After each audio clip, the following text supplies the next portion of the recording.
Good morning, very good morning. ലോകമെമ്പാടുമുള്ള എല്ലാ മലയാളികൾക്കും ഒരു നല്ല ദിവസം, നല്ല പ്രഭാതം നേർന്നുകൊണ്ട് 24ന്റെ വാർത്തോദയം ആരംഭിക്കുകയാണ്. എല്ലാ പ്രേക്ഷകർക്കും മോർണിംഗ് വാക്കിലേക്ക് സ്വാഗതം. നമ്മൾ ഇന്ന് നിൽക്കുന്നത് ഓരോ ദിവസവും ഓരോ വ്യത്യസ്തമായ സ്ഥലങ്ങളാണ് നമ്മൾ തിരഞ്ഞെടുക്കുന്നത്. ഇന്ന് നിൽക്കുന്നത് നമ്മുടെ തൃപ്പൂണിത്തുറയ്ക്കുള്ള റൂട്ടുണ്ട്. വൈറ്റിലയിൽ നിന്ന് ചമ്പക്കര മാർക്കറ്റിന്റെ അപ്പുറത്തെ വശമുള്ള കായലിന്റെ സൈഡിൽ കൂടെ ഒരു കനാൽ റോഡുണ്ട്. അപ്പൊ നമ്മുടെ പുറകിൽ ചമ്പക്കര പാലം കാണാം. അപ്പൊ ആ കാഴ്ചയുടെ ഒരു പ്രത്യേകത എന്താ അറിയോ പ്രജിൻ? മെട്രോ റെയിൽ അതിന് മുകളിലൂടെ പോകുന്നു, പാലത്തിലൂടെ വാഹനങ്ങൾ പോകുന്നു, ബാർജും ബോട്ടുകളും ഒക്കെ പോകുന്നു. അങ്ങനെ മനോഹരമായ കാഴ്ചകളുണ്ട്. നേരെ ഒന്ന് വെളുത്തു വന്നാൽ ആ കാഴ്ചകൾ നമ്മൾ പ്രേക്ഷകരിലേക്ക് എത്തിക്കും. യെസ്, അപ്പൊ ഫ്രഷ് ആയിട്ട് ഇന്നത്തെ ഡേറ്റ് പറഞ്ഞു തുടങ്ങാം. ഇന്ന് ഫെബ്രുവരി 18 ചൊവ്വാഴ്ചയാണ്. കുംഭമാസം നോക്കുകയാണെങ്കിൽ കുംഭമാസം 6-ാം തീയതിയാണ്. അപ്പോൾ എല്ലാവർക്കും ഒരു നല്ല ദിനമാവട്ടെ എന്ന് ആത്മാർത്ഥമായിട്ട് ആശംസിക്കുന്നു. ഒരുപാട് വാർത്തകൾ സംഭവിക്കുന്ന മണിക്കൂർ കൂടിയാണ് ഇതെന്ന് പറയാതിരിക്കാൻ വയ്യ. കാരണം അത്രമേൽ വാർത്തകൾ ഇന്നലെ ഉണ്ടായിരുന്നു. അതിന്റെ തുടർ വാർത്തകൾ എന്താണ് എന്ന് അറിഞ്ഞു തുടങ്ങേണ്ട സമയമാണ്. അപ്പോൾ അതിലേക്കൊക്കെ നമുക്ക് പോകാം. ഒപ്പം നിങ്ങളുടെ മോർണിംഗ് വാക്കും നിങ്ങളുടെ വിശേഷങ്ങളും എല്ലാം അറിഞ്ഞ് അങ്ങനെ നമ്മുടെ ഈ യാത്ര തുടങ്ങുകയാണ്. എല്ലാ പ്രേക്ഷകർക്കും മോർണിംഗ് വാക്കിലേക്ക് സ്വാഗതം. യെസ്, അപ്പോൾ അതൊക്കെയാണ് ഈ മണിക്കൂറിലെ പ്രധാനപ്പെട്ട വാർത്തകൾ. നമുക്ക് മോർണിംഗ് വാക്ക് തുടങ്ങാം അല്ലേ? അപ്പോൾ നേരത്തെ പറഞ്ഞതുപോലെ വൈകിയെത്തിയ പ്രേക്ഷകരോടാണ് ഇനി പറയുന്നത്. നമ്മൾ ഇന്ന് മോർണിംഗ് വാക്കിനുള്ളത് ഈ പറയുന്ന ചമ്പക്കര പുഴയോട് ചേർന്നുള്ള ഒരു കനാൽ റോഡുണ്ട്. അതിലാണ് തൊട്ടുപിറകിൽ കാണുന്ന ചമ്പക്കര പാലമാണ്. ചമ്പക്കര മാർക്കറ്റ് തൊട്ടടുത്താണ് അല്ലേ? പ്രശസ്തമായ ചമ്പക്കര വള്ളംകളി ഉണ്ടാകാറുണ്ട്. അത് ഈ കായലിൽ കൂടെയാണത്. അപ്പൊ അതിന്റെ വശത്ത് കൂടെ നമ്മൾ നടക്കുന്നു. രാവിലെ തന്നെ മോർണിംഗ് വാക്കിന് ഇറങ്ങിയ ചിലരെയൊക്കെ നമ്മൾ കണ്ടു അല്ലെ? അപ്പൊ അവരോടൊക്കെ നമ്മൾ വിശേഷങ്ങൾ തേടും. പക്ഷെ അവരിങ്ങനെ നടന്ന് വരട്ടെ, നമ്മളുടെ നടപ്പിനൊപ്പം എത്തട്ടെ. അപ്പോൾ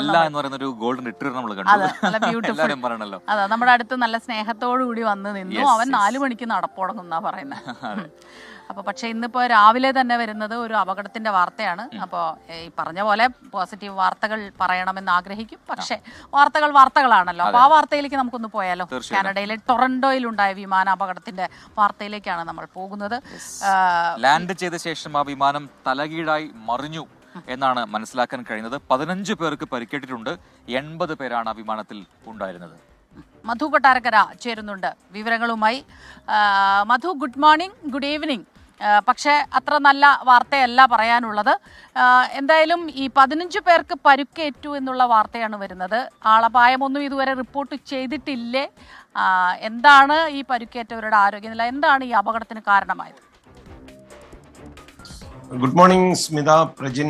കാനഡയിലെ ടൊറന്റോയിലെ പിയേഴ്സൺ അന്തർദേശീയ വിമാനത്താവളത്തിലാണ് ഈ അപകടം ഉണ്ടായത്. ലാൻഡിങ്ങിനിടയിൽ വിമാനം തലകീഴായി മറിഞ്ഞ് ഏതാണ്ട് ഇപ്പോൾ ഏറ്റവും ഒടുവിലെ റിപ്പോർട്ട് പ്രകാരം 18 പേർക്കാണ് പരിക്കേറ്റിരിക്കുന്നത്. ഒരു കുഞ്ഞു ഉൾപ്പെടെ 3 പേരുടെ നില ഗുരുതരമാണ്. വിമാനത്തിൽ ഈ ക്രൂ മെമ്പേഴ്സ് ഉൾപ്പെടെ 80 പേരായിരുന്നു ഉണ്ടായിരുന്നത്. അവരെ എല്ലാം ഭാഗ്യവശാൽ ഒഴിപ്പിക്കാൻ സാധിച്ചു. ലാൻഡിങ്ങിനൊടുവിൽ വിമാനത്തിന്റെ നിയന്ത്രണം നഷ്ടപ്പെട്ട് ഇങ്ങനെ തലകുത്തനെ മറിയുകയായിരുന്നു.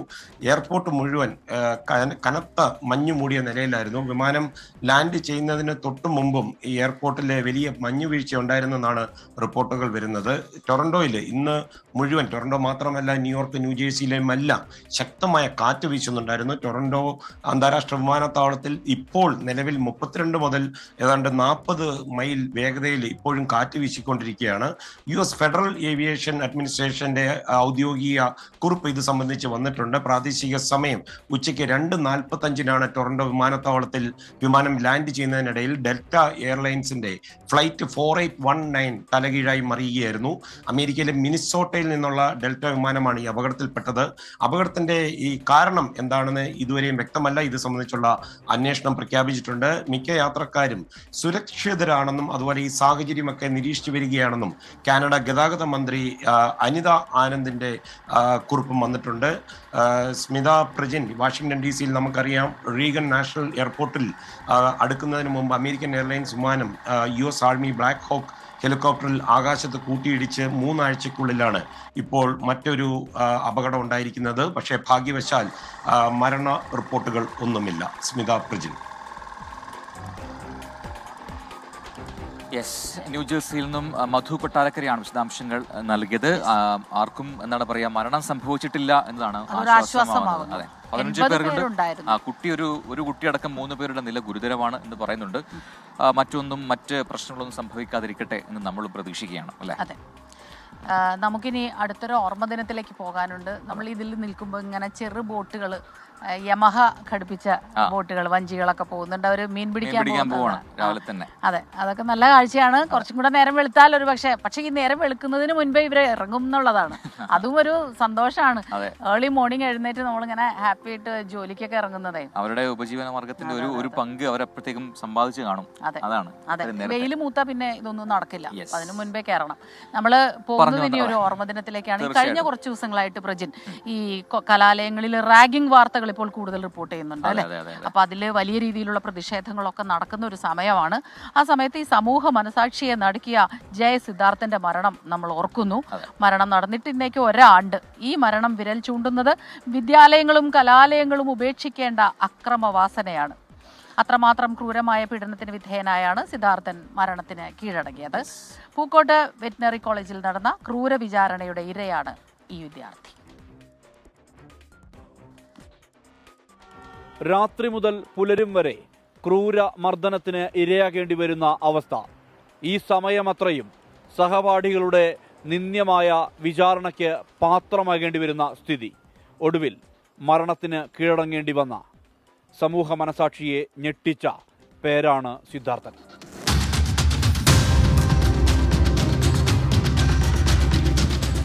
കഴിഞ്ഞ വർഷം ഫെബ്രുവരി 16 രാത്രി വാലന്റൈൻ ദിനാഘോഷം കഴിഞ്ഞ് വീട്ടിലേക്ക് പോയ സിദ്ധാർത്ഥനെ തിരികെ ക്യാമ്പസിലേക്ക് വിളിച്ചു വരുത്തിയ ശേഷമുള്ള ആ രാത്രി എങ്ങോട്ടും പോകാൻ അനുവദിക്കാതെ രാത്രി 9 മണി മുതൽ തുടങ്ങിയ ക്രൂരമർദ്ദനം. ഹോസ്റ്റലിൽ അർദ്ധനഗ്നനാക്കി നിർത്തിയുള്ള മർദ്ദനമുറകൾ. ബെൽറ്റും ഇലക്ട്രിക് വയറും ഉപയോഗിച്ചും മുഷ്ടി കൊണ്ടും കാൽ കൊണ്ടും തൊഴിച്ചുമുള്ള ആക്രമണം. പുലർച്ചെ 2 മണി വരെ നീണ്ട വിചാരണ. 18-ന് ഉച്ചയോടടുത്ത് കുളിമുറിയിൽ പോയ സിദ്ധാർത്ഥൻ പിന്നീട് മടങ്ങിയെത്തിയില്ല. വാതിൽ തകർത്ത് അകത്തു കയറിയവർ തൂങ്ങി നിൽക്കുന്ന സിദ്ധാർത്ഥനെയാണ് കണ്ടത്.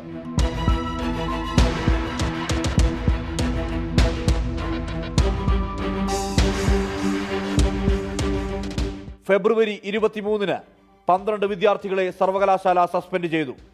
ഫെബ്രുവരി 28-ന് 6 പ്രതികൾ പോലീസ് കസ്റ്റഡിയിലായി. ഇതിൽ SFI പ്രവർത്തകരും ഉൾപ്പെടും. തുടർ ദിവസങ്ങളിൽ കൂടുതൽ പ്രതികൾ പോലീസിന്റെ വലയിൽ. സിദ്ധാർത്ഥന്റെ മരണത്തിൽ 19 പേർക്ക് 3 വർഷം പഠനവിലക്ക് സർവകലാശാല ഏർപ്പെടുത്തി. മാർച്ച് 4 മുതൽ 10 ദിവസത്തേക്ക് കോളേജ് അടച്ചിട്ടു.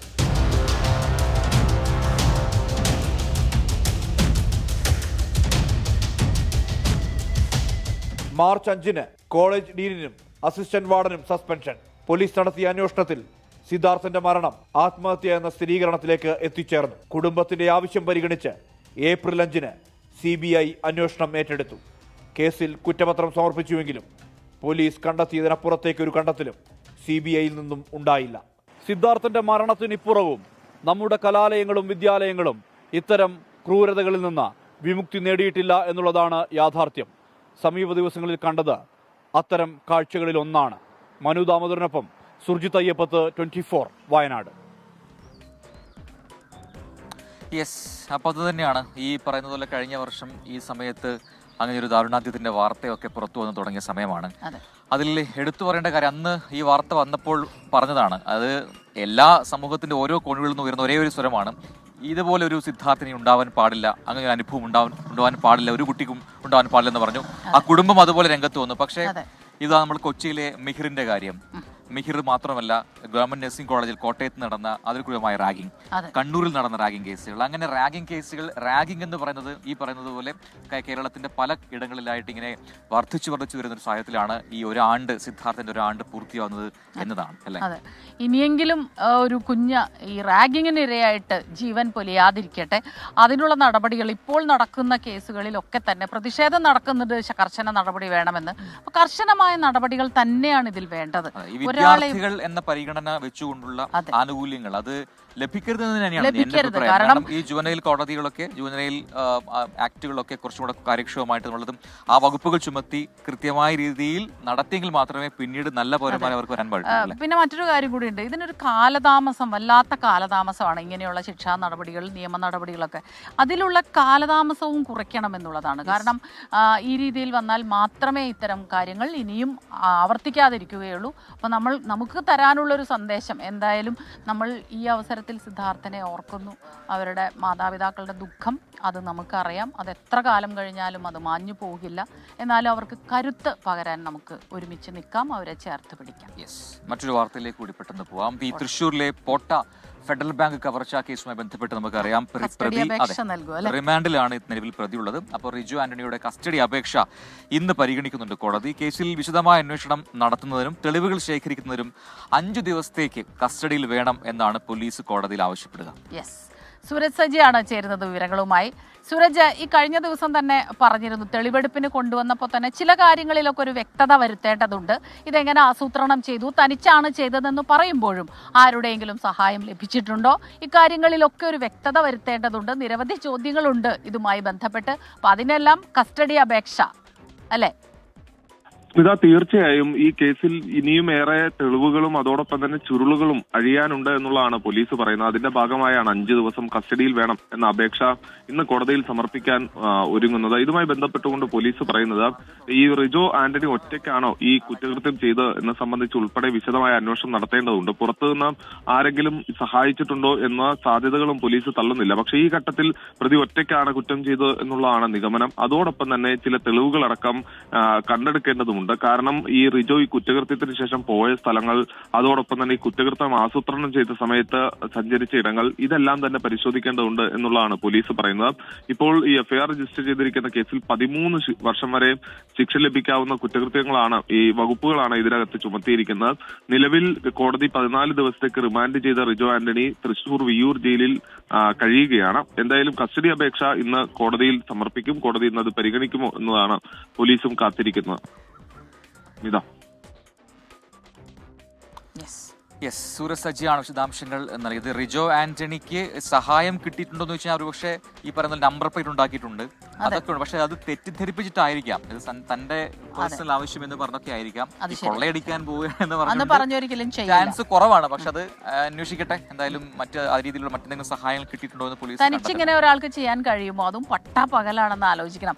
ഇതിന് ശേഷം പ്രതി എത്തിക്കഴിഞ്ഞപ്പോൾ നമുക്ക് ഇതിങ്ങനെ ഇതായിരുന്നോ പ്രതി, ആ രീതിയിലുള്ള ഒരു ചോദ്യമൊക്കെ വന്നെങ്കിൽ പോലും തനിച്ചിത് ചെയ്യാൻ കഴിയുമോ, ഏതെങ്കിലും തരത്തിലുള്ള ഒരു സഹായം ലഭിച്ചിട്ടുണ്ടോ, അത് തന്നെയാണ് ഏറ്റവും പ്രധാനമാണ്. ഭാര്യ അത്രമേൽ പേടിയായിരുന്നു എന്നാണ് തോന്നുന്നത്. ഭാര്യ പേടിച്ചിട്ടാണ്. പക്ഷെ അതല്ല, ആ പാവം അവിടെ കഷ്ടപ്പെട്ട് ഉണ്ടാക്കി അയച്ചുകൊണ്ട് നല്ല എമൗണ്ട് അയച്ചുകൊണ്ടിരുന്നു. ഓരോ മാസവും 2 ലക്ഷം അങ്ങനെയൊക്കെ പൈസ അയച്ചുകൊണ്ടിരുന്നത്. 48 ലക്ഷത്തിന്റെ കടമാണ് ഈ റിജു ആന്റണിക്കുള്ളത് എന്നുള്ളതാണ്.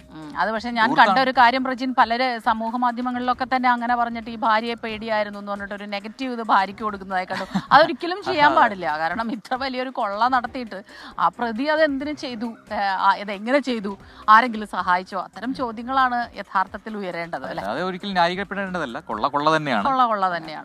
ധൂർത്താണ് അതിന്റെ കാരണം എന്ന് കൃത്യമായി പോലീസ് പറയുന്നുണ്ട്. അത് പ്രതി സമ്മതിച്ചിട്ടുമുണ്ട്.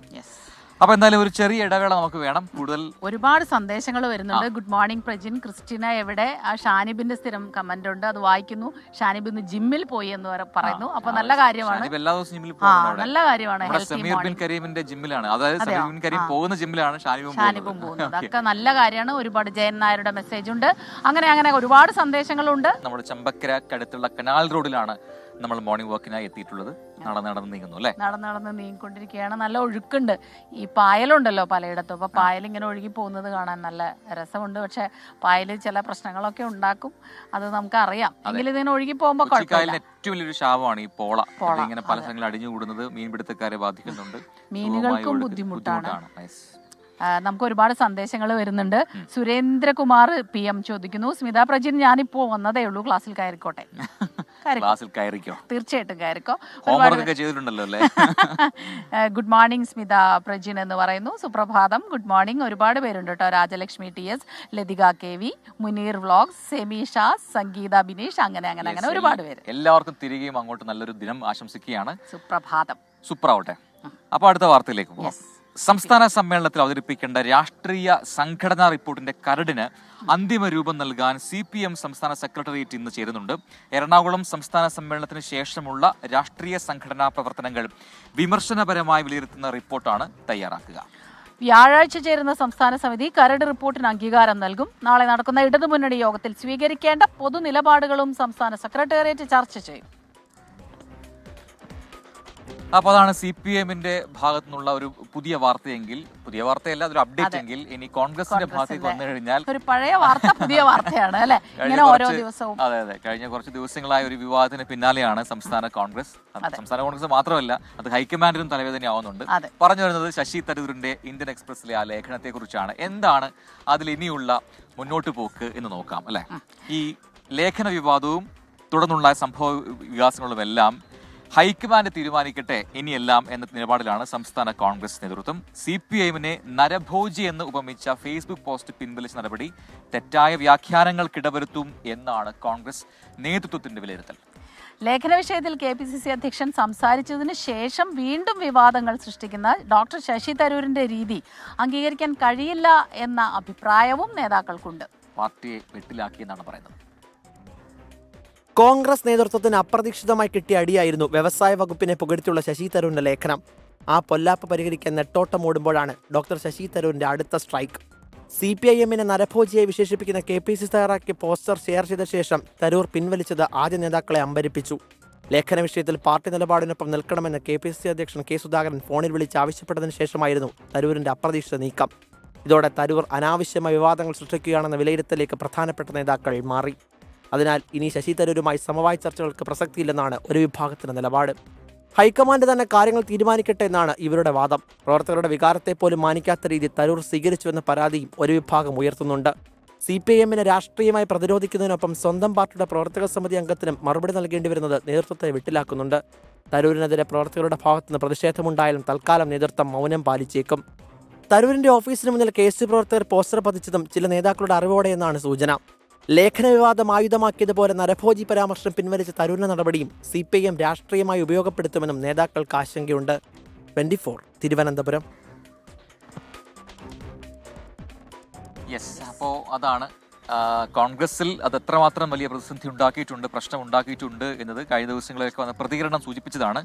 ഇന്നലെ KPCC അധ്യക്ഷൻ കൂടി ആകെ ഉണ്ടായ ഒരു കച്ചിത്തുരുമ്പ് K. സുധാകരനായിരുന്നു. ശശി തരൂരിന്റെ പേരെടുത്ത് കഴിഞ്ഞ ദിവസങ്ങളിൽ അതിന് മുമ്പൊന്നും പറഞ്ഞിരുന്നില്ല. പക്ഷെ ഇന്നലെ ഒന്ന് വടിയെടുത്തു.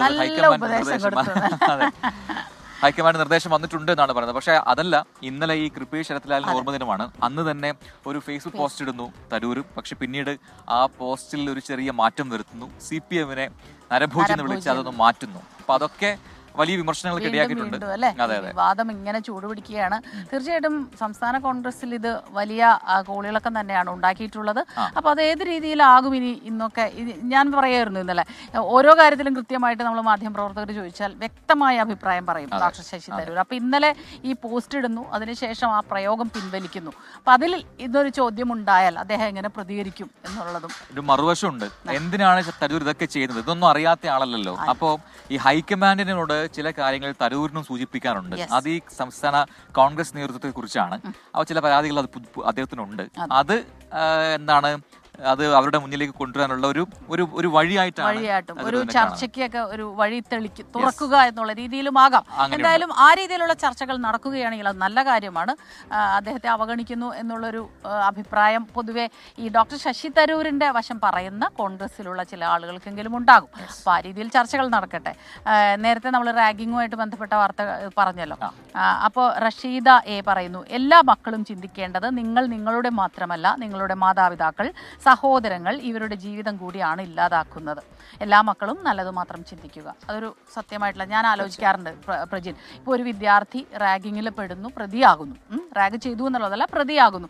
അവരുടെ വീട്ടിലിരിക്കുന്ന ആളുകൾ ഒരു പക്ഷെ അറിഞ്ഞിട്ടേ ഉണ്ടാവില്ല. മകൻ അല്ലെങ്കിൽ മകൾ ക്ലാസ്സിലൊക്കെ പോയിട്ട് ഇങ്ങനെയൊക്കെ ചെയ്യുന്നുണ്ടെന്ന് അവർ അറിഞ്ഞിട്ടേ ഉണ്ടാവില്ല. ആ നീറുന്ന മാതാപിതാക്കൾ അപ്പുറത്തുമുണ്ട് എന്നുള്ളൊരു വശം കൂടിയുണ്ട്. അപ്പോൾ വിദ്യാർത്ഥികൾ തീർച്ചയായിട്ടും, കുട്ടികൾ, അതുമാത്രമല്ല നമ്മളെല്ലാവരും മറ്റുള്ളവരെ മുറിവേൽപ്പിക്കുമ്പോൾ, നിയമപരമായ നടപടികൾക്ക് വിഘാതമുണ്ടാക്കുമ്പോൾ, അക്രമങ്ങളിൽ ഏർപ്പെടുമ്പോൾ, ലഹരി മരുന്നുകൾ ഉപയോഗിക്കുമ്പോൾ ഇതെല്ലാം ഓർക്കുന്നത് നല്ലതാണ്. നഴ്സിംഗ് കോളേജിലൊക്കെ നടന്ന റാഗിംഗ് ദൃശ്യങ്ങൾ കാണുമ്പോൾ നമുക്കത് കണ്ടു നിൽക്കാൻ പറ്റാത്തതാണ്. അതൊക്കെയാണ് കുട്ടികൾ മനസ്സിലാക്കേണ്ടത്. അപ്പോഴും ഓർക്കേണ്ടത് no one is a born criminal അല്ലേ. എന്തുകൊണ്ട് ഇങ്ങനെ ആകുന്നു എന്നുള്ളൊരു ചോദ്യമുണ്ട്. ഒരിക്കലും അങ്ങനെ ആകാതിരിക്കട്ടെ. അടുത്ത വാർത്തയിലേക്ക് പോകാം അല്ലേ. പാതിവില തട്ടിപ്പ് കേസിൽ അനന്തു കൃഷ്ണൻ ക്രൈംബ്രാഞ്ച് കസ്റ്റഡിയിലായതിന് പിന്നാലെ കൊച്ചിയിലെ ഓഫീസുകളിൽ എത്തിച്ച് തെളിവെടുപ്പ് നടത്തും. 2 ദിവസം മാത്രമാണ് കസ്റ്റഡി. അതിനാൽ വിശദമായ ചോദ്യം ചെയ്യലിലേക്ക് കടക്കാനാണ് ക്രൈംബ്രാഞ്ചിന്റെ തീരുമാനം. ക്ലൗഡ് സ്റ്റോറേജിൽ നിന്ന് ലഭിച്ച ഡിജിറ്റൽ തെളിവുകളെ കുറിച്ചുള്ള വിവരങ്ങൾ അനന്തു കൃഷ്ണനിൽ നിന്ന് ശേഖരിക്കും. പ്രതിയുടെ കടവന്ത്രയിലെ ഓഫീസ് കേന്ദ്രീകരിച്ചാണ് പ്രധാന തെളിവെടുപ്പ് ഉണ്ടാകുക. ചോദ്യം ചെയ്ത ശേഷം ആനന്ദകുമാർ അടക്കമുള്ളവരെ വിളിച്ചു വരുത്താനാണ് ക്രൈംബ്രാഞ്ച് സംഘത്തിന്റെ നീക്കം. കൂടുതൽ രാഷ്ട്രീയ നേതാക്കളിലേക്ക് ഈ അന്വേഷണം വ്യാപിപ്പിക്കണോ എന്നത് സമഗ്രമായ ചോദ്യം ചെയ്യലിന് ശേഷമാകും തീരുമാനിക്കുക. ഇനി ഇതേ കേസുമായി ബന്ധപ്പെട്ട മറ്റൊരു വാർത്ത കൂടിയുണ്ട്. അത് ഈ കേസിലെ മറ്റൊരു പ്രതിയായ സായിഗ്രാമം ഗ്ലോബൽ ഡയറക്ടർ KN ആനന്ദകുമാറിന്റെ മുൻകൂർ ജാമ്യ ഹർജി ഇന്ന് കോടതിയിൽ എത്തുന്നുണ്ട്. തിരുവനന്തപുരം 1ാം പ്രിൻസിപ്പൽ സെഷൻസ് കോടതിയാണ് ഈ ഹർജി പരിഗണിക്കുന്നത്.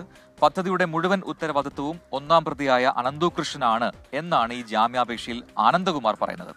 മുഴുവൻ സാമ്പത്തിക ഇടപാടുകളും നടത്തിയത് അനന്തുവിന്റെ അക്കൗണ്ടിലൂടെയാണ്. മറ്റ് ഡയറക്ടേഴ്സിനോ സായിഗ്രാമിനോ തട്ടിപ്പിനെ കുറിച്ച് അറിയില്ലെന്നും പറയുന്നു.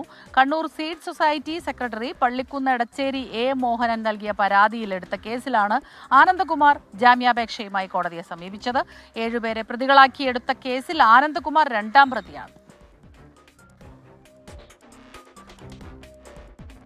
അപ്പോൾ അതൊക്കെയാണ് ഈ മണിക്കൂറിലെ പ്രധാനപ്പെട്ട വാർത്തകൾ. അപ്പോൾ ഒരുപാട് പ്രേക്ഷകരുടെയൊക്കെ ഈ പറയുന്ന ബർത്ത്ഡേ വിഷസ് ഒക്കെ വരുന്നുണ്ട്. അതിൽ എടുത്തു പറയേണ്ട ഒരു ബർത്ത്ഡേ വിഷസ് നമ്മുടെ ഭാഗത്ത് നിന്നാണ് അല്ലേ? നമ്മുടെ ഫാമിലി മെമ്പർ കൂടിയായിട്ടുള്ള ഒരാളുടെ ബർത്ത്ഡേ ഇന്നലെ ആയിരുന്നു. അപ്പൊ അമേരിക്കയിലായതുകൊണ്ട് അതെ. അപ്പൊ ആഘോഷങ്ങൾ നിലച്ചിട്ടില്ല, തുടർന്നുകൊണ്ടിരിക്കുകയാണ്. പറഞ്ഞു വരുന്നത് നമ്മുടെ മധു കൊട്ടാരക്കരയെ കുറിച്ചാണ്. നേരത്തെ ലൈവിൽ വന്നെങ്കിലും ആ സമയത്ത് ഒരു അപകട വാർത്തയെ കുറിച്ച് റിപ്പോർട്ട് ചെയ്യുന്നതുകൊണ്ടാണ് നമ്മൾ അതിനെക്കുറിച്ച് ആ സമയത്ത് പറയാതിരുന്നത്. നമ്മുടെ പ്രൊഡ്യൂസർ അമലൊക്കെ അവിടുന്ന് പറയുന്നുണ്ട്, അത് പറയണം. അപ്പൊ നമ്മുടെ എല്ലാം സ്നേഹാശംസകൾ മധു കൊട്ടാരക്കരയ്ക്ക് നേരുകയാണ്. Happy birthday. എല്ലാ നന്മകളും ഉണ്ടാകട്ടെ. ഒരുപാട് കാലം ആരോഗ്യത്തോടെ ഹാപ്പി ആയിട്ട് അങ്ങനെ ഒരുപാട് ബർത്ത്ഡേസ് ആഘോഷിക്കും. അപ്പൊ അങ്ങനെ നമ്മുടെ പ്രേക്ഷകരും ഒരുപാട് കമന്റ്സ് അയക്കുന്നുണ്ട്. നമുക്ക് മറ്റൊരു വാർത്തയിലേക്ക് പോകേണ്ടത് മുണ്ടക്കൈ ചൂരൽമല കഴിഞ്ഞ ദിവസം അതിന്റെ യോഗം ഉണ്ടായിരുന്നു മുഖ്യമന്ത്രിയുടെ നേതൃത്വത്തിൽ. അതിന്റെ തീരുമാനങ്ങൾ എന്താണെന്ന് പ്രേക്ഷകരെ അറിയിക്കാം. മുണ്ടക്കൈ ചൂരൽമല ഉരുൾപൊട്ടൽ ദുരന്ത മേഖലയുടെ പുനർനിർമ്മാണത്തിന് കേന്ദ്രം അനുവദിച്ച വായ്പ ഡെപ്പോസിറ്റ് സ്കീം വഴി ചെലവഴിക്കാൻ ധാരണയായി. ഈ സാമ്പത്തിക വർഷം തന്നെ തുക ചെലവഴിക്കണം എന്ന നിബന്ധനയിൽ ഇളവ് തേടി കേന്ദ്രത്തെ സമീപിക്കാനും സംസ്ഥാനം ധാരണയായിട്ടുണ്ട്. ടൗൺഷിപ്പുകളിലെ വീടിന്റെ നിർമ്മാണ ചെലവ് പുനഃപരിശോധിക്കാൻ കൺസൾട്ടന്റായ കിഫ്കോണിനോട് ആവശ്യപ്പെടുകയും ചെയ്യും. നിബന്ധനകൾ എന്തുതന്നെയായാലും വയനാട് പുനർനിർമ്മാണത്തിനായി ലഭിച്ച കേന്ദ്ര വായ്പ ഉപയോഗിക്കാൻ തന്നെയാണ് സർക്കാർ തീരുമാനം. കേന്ദ്രം അംഗീകരിച്ച 16 പ്രൊജക്ടുകളുടെയും നിർവഹണ വകുപ്പുകൾക്ക് പണം കൈമാറുന്ന ഡെപ്പോസിറ്റ് സ്കീം വഴി ഈ സാമ്പത്തിക വർഷം തന്നെ തുക ചിലവഴിക്കണമെന്ന നിബന്ധന മറികടക്കാനാണ് മുഖ്യമന്ത്രിയുടെ നേതൃത്വത്തിൽ ചേർന്ന ഉന്നതതല യോഗത്തിലെ ധാരണ. ദുരന്തബാധിതരുടെ പുനരധിവാസം സമയബന്ധിതമായി പൂർത്തിയാക്കാനും ഉന്നതതല യോഗം തീരുമാനിച്ചു. ഗുണഭോക്തൃ പട്ടികയുടെ 2ാം ഘട്ടം ഉടൻ പ്രസിദ്ധീകരിക്കും. നോഗോ സോണിലെ താമസക്കാരാണ് 2ാം ഘട്ട പട്ടികയിൽ ഉണ്ടാവുക. ഗുണഭോക്തൃ പട്ടികയിലുള്ളവരോട് ടൗൺഷിപ്പിൽ താമസിക്കുന്നതിനുള്ള താൽപര്യം ചോദിക്കാനും തീരുമാനിച്ചു. കെട്ടിടങ്ങൾക്ക് ചിലവാകുന്ന തുക പുനഃപരിശോധിക്കാൻ കിഫ്കോണിനോട് ആവശ്യപ്പെടാനും ഉന്നതതല യോഗത്തിൽ ധാരണയായി. ഓരോ യൂണിറ്റിനുമുള്ള തുക കൂടിപ്പോയെന്ന വിമർശനം സ്പോൺസർമാരും പ്രതിപക്ഷവും ഉന്നയിച്ചിരുന്നു. ഈ സാഹചര്യത്തിലാണ് ഇത് പുനഃപരിശോധിക്കാൻ മുഖ്യമന്ത്രി നിർദ്ദേശിച്ചത്. ആർ ശ്രീജിത്ത്, 24, തിരുവനന്തപുരം.